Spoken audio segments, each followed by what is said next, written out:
بسم اللہ الرحمن الرحیم۔ رمضان شریف کی روح کو سمجھنا بہت ضروری ہے، اس لیے کہ ہماری یہ بدقسمتی ہے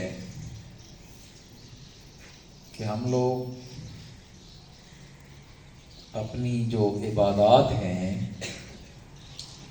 سر انجام تو دیتے ہیں لیکن ان کی روح سے ناواقف ہیں۔ اب نماز ہم پڑھتے ہیں اور نماز کی روح سے ناواقف ہیں، روزہ ہم رکھتے ہیں، روزے کی روح سے ہم ناواقف ہیں،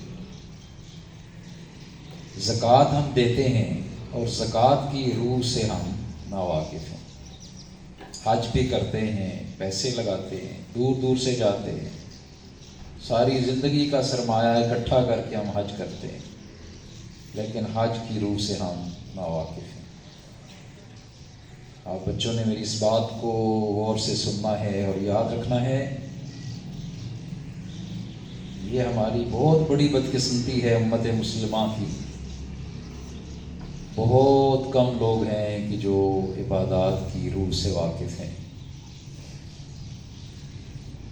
اب باقی چیزوں کو چھوڑتے ہوئے صرف روزے کی بات میں کرتا ہوں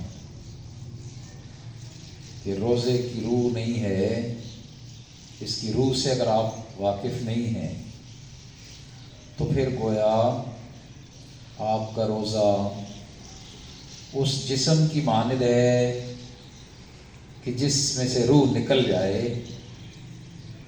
اور وہ جسم لاش کہلاتا ہے، اس کو میت کہتے ہیں۔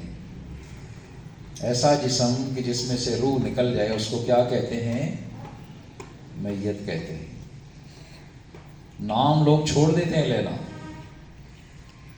اب ذرا آپ بچے سوچیں، روزہ، ہمارے روزے بے روح روزے ہیں، سن رہے ہیں نا سارے بچے؟ ہمارے روزے بے روح روزے ہیں، ان میں روح کوئی نہیں ہے۔ اسی لیے تو ہماری زندگیوں میں تبدیلی نہیں آتی، ہماری باقی زندگی پھر کیسے گزرتی ہے؟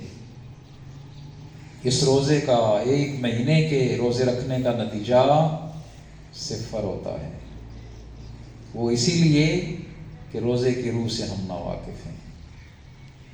اب روزے کی روح کیا ہے؟ روزے کی روح یہ ہے کہ اس کے نتیجے میں ہمارے اندر تقویٰ کی صفت پیدا ہو، صحیح معنوں میں اللہ کا ڈر اور اللہ کا خوف پیدا ہو۔ جس طرح ہم روزے کی حالت میں چھپ کر بھی کوئی کھاتے پیتے نہیں ہیں، کیوں؟ اس لیے کہ ہمیں پتہ ہے کہ ہمارا رب ہمیں دیکھ رہا ہے۔ کمرے کے اندر جہاں کوئی بھی نہیں ہے وہاں بھی اگر آپ کھائیں گے یا پئیں گے تو آپ کو پتہ ہے کہ اللہ تو دیکھ رہا ہے، اس لیے آپ کچھ کھاتے پیتے نہیں ہیں، اللہ کے ڈر سے کہ اللہ دیکھ رہا ہے۔ اب روزہ ہمیں یہی چیز تو سکھاتا ہے کہ اللہ ہمیں ہر جگہ دیکھ رہے ہیں، اکیلے بھی، بندوں کے اندر بھی، ہر جگہ پر۔ اور جب بندے کو یہ پتہ ہو کہ اللہ ہمیں دیکھ رہے ہیں تو آپ کا کیا خیال ہے؟ پھر ہم اللہ کی نافرمانی کر سکتے ہیں؟ اب آپ بچے میرے سامنے کھڑے ہیں نا، یہاں کوئی بچہ شرارت نہیں کرے گا، کیوں؟ آپ کو پتہ ہے کہ سر دیکھ رہے ہیں۔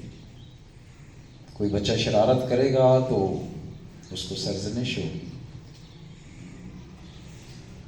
اب جب ہم مسلمان ہیں، ہمارا پورا یقین ہے کہ ہمارا رب ہمیں ہر جگہ، ہر وقت دیکھ رہے ہیں، ہر حال میں دیکھ رہے ہیں،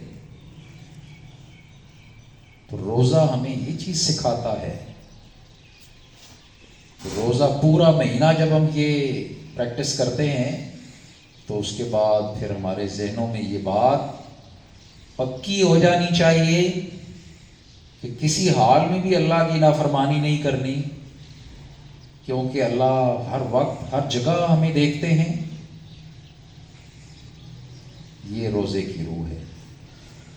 پھر روزے کی روح میں یہ بات بھی شامل ہے کہ روزہ ہمیں اللہ کے سارے احکامات ماننے کی پریکٹس کراتا ہے۔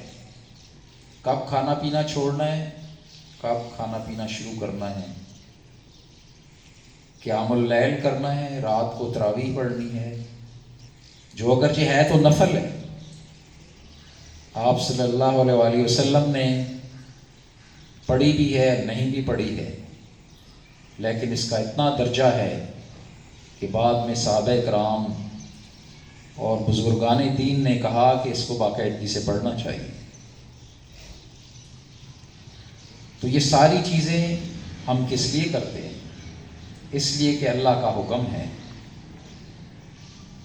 تو یہ پورا مہینہ اللہ کے احکامات ماننے کی پریکٹس ہے اور گناہوں سے بچنے کی پریکٹس ہے۔ اور پھر کا اس مہینے کے بعد 11 مہینے اس طرح ہمارے گزرنے چاہیے کہ ہمارا یہ یقین پختہ ہو جائے کہ ہم نے اکیلے میں بھی اللہ سے ڈرنا ہے، گناہ نہیں کرنا، تنہائی کے اندر بھی، خلوت میں بھی، جلوت میں بھی، اور اللہ کے جو احکامات ہیں ان سب پر ہم نے عمل کرنا ہے۔ یہ روزے کی روح ہے۔ جو لوگ اس روح کو سمجھ جائیں ان کا روزہ اصل روزہ ہے، اور جو اس روح کو نہ سمجھیں، محض کھانا پینا بند کر دیں، تو پھر وہ بے روح روزہ ہے۔ اور بے روح روزے کے لیے ہی رسول اللہ صلی اللہ علیہ وسلم نے فرمایا کہ اللہ کو ایسے روزے کی کوئی ضرورت نہیں ہے